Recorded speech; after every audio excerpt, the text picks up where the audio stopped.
All right, I've got some BMW news for you guys. So BMW just released a third variant to the i4, the full electric 4 Series Grand Coupe. We have the M50 at the top, the high horsepower all-wheel drive variant. Then we have the eDrive40. So these are the two variants that have already been around. Now they're introducing an eDrive35. Base MSRP is starting at $55,000, and then it's going to have a little bit of a shorter range. So instead of 470 something kilometers, it's 418 kilometers on this one. A little bit of a smaller battery pack. Also, the DC charger doesn't charge as fast. I think the charging time will stay the same because the range just got shrunk down. It's almost structured the exact same as the eDrive40, just no M Sport package. But I'm gonna hop into the product bulletin and show you guys all the information that I got. All right, so this is the BMW product bulletin that's going to give us all the details on the new eDrive35 and the other variants as well.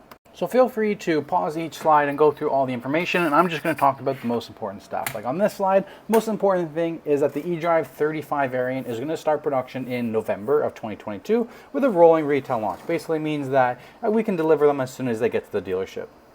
Now, this product bulletin does highlight all of the i4 information, but I'm just going to focus in on the eDrive35 since it's the new information, and the eDrive40 and the M50 is stuff that I have already gone through my previous videos. Now, the main thing here is that the federal incentives for Canada will now be on the eDrive40 because of the eDrive30 having that under $55,000 price range. So that's why the starting MSRP on this new eDrive30 is $54,990, so that it can qualify for that government incentive. The range on the eDrive30 is now 418 estimated, while the eDrive40 is 484. So not a massive difference, but about 70 kilometers there. The power-wise, and it is a rear-wheel drive variant, just like the eDrive40, only 281 horsepower versus 335. 290 pound-feet of torque versus 317. The 0 to 100 kilometers is going to be 6 seconds versus 5.7. Now, the eDrive35 will be not available in an M Sport package. It will have the same standard curved display screen in iDrive 8. It will have rear air suspension fitted as a standard as well. Now, all these bulletins are for all of the iDrive models, not just the eDrive40. The one that I find most interesting is that our battery cells are produced with green energy, while lithium ion and cobalt are sustainably sourced directly through BMW. So all BMW vendors and anybody who is going to be providing supplies to BMW has to go through and make sure that they are sustainability in their process of manufacturing all of the supply items. So BMW is being very accountable and really going towards green energy with these new vehicles. Now, on the next bulletin, one thing to take away here is that on DC charging, we're maxing out at 180 kilowatts on the eDrive30 compared to 205 kilowatts on the eDrive40. Like I said, charging time will probably stay the same since it is that smaller battery. So feel free to pause any of these slides and read through all of the information.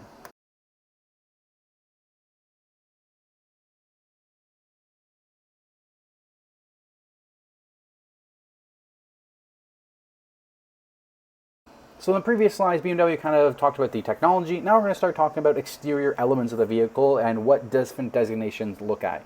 You have your base, you have your M Sport package, and then MPA is on the M50 variant.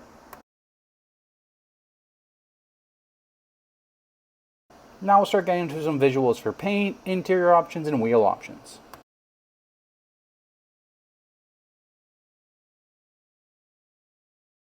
Now we'll start getting into the technical specifications versus BMW versus a Model 3 and even the 430 Grand Coupe. Now let's get into the retail ordering guide. So once again, I've already gone through the eDrive50 and the M50 variants in previous videos, so I'm just going to be highlighting in on the eDrive35. So once again, start of production is going to be starting in November of 2022. So we're going to focus in on the eDrive35, which is going to be on the far left column. Base MSRP starting at $54,990. Now you do have Alpine White as a no charge option. Then we get into some metallic paints. Some paints are not available on the eDrive30 because it can't get an M Sport package. So no Portimao Blue and no Brooklyn Gray. After you selected your paint, you now have your interior choice. You have 4 no charge options with the base MSRP: Canberra Beige, Tacora Red, Cognac, and Black Perforated Sandstech. Then you can upgrade for $1,900 to Vernasca Leather. New options include Mocha and Oyster Vernasca Leather on the inside, or you could go with Merino Leather or the full Merino Leather, giving you options of Ivory White, Fiona Red and Black, and Tartuffe, as well as Fjord Blue and Black. My apologies, the full Merino Leather only available with the M50, so that's not an option on the eDrive35, just the standard Merino Leather. Just going to glaze over the next two slides because they're only relevant to the M50 variant, and then we get into our packages on the eDrive35. First package is that Premium Essential package, and it has a whole lot of stuff. Most people will not be ordering a BMW without the Premium Essential package. The reason that Premium Essential package includes so much stuff is BMW wanted that base MSRP to be eligible for the federal rebate, so they stacked in a lot of stuff into the Essential package. Not many people are going to take delivery of a BMW without heated seats or heated steering wheel, so they're definitely going to be getting the Essential package. On top of Essential, you have your Premium Enhanced package. This is where you're going to find the more upper grade items: ambient lighting, parking assistant, Harman Kardon sound system, live copy professional, head-up display, and then you have Advanced Driver Assistance package, but at this time it's unavailable on the eDrive35. And we're just going to glaze over the next slide too because M Sport package is not available on the eDrive35. Now we get into the standalone options. Now surprisingly, even though you can't get M Sport package on the variant, you can get adaptive M suspension. Then there's also a lot of other standard features or standalone features that you can get: different wheel options, universal garage door opener, and I believe wireless charging tray.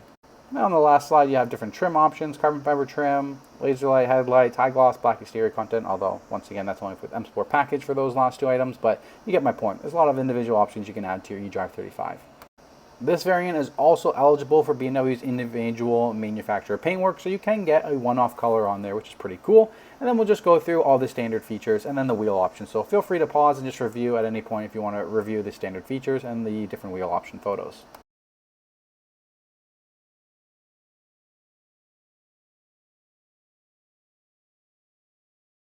All right, thank you guys so much for watching. I hope you guys appreciate this content. Smash the like button. If you're in the market for an i4, send me an email down below and I'll help you out with an order.